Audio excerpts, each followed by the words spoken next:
રાજકોટની ગોકુલ હોસ્પિટલ મુદ્દે જાહેર હિતની અરજી હાઈકોર્ટે ફગાવી।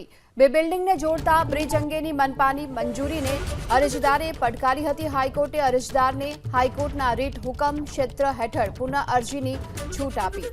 આ જાહેર હિતનો મુદ્દો ન હોવાનું હાઈકોર્ટે અવલોકન પણ કર્યું છે।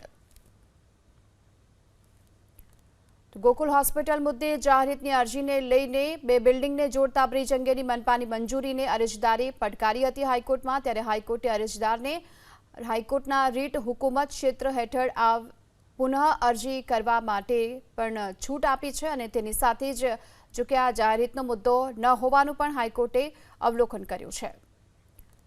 ગોકુલ હોસ્પિટલ મુદ્દે જાહેર હિતની અરજીને લઈને બે બિલ્ડિંગને જોડતા બ્રિજ અંગેની મનપાની મંજૂરીને અરજદારે પડકારી હતી હાઈકોર્ટમાં। ત્યારે હાઈકોર્ટે અરજદારને હાઈકોર્ટના રીટ હુકુમત ક્ષેત્ર હેઠળ આ પુનઃ અરજી કરવા માટે પણ છૂટ આપી છે અને તેની સાથે જ જોકે આ જાહેર હિતનો મુદ્દો ન હોવાનું પણ હાઈકોર્ટે અવલોકન કર્યું છે।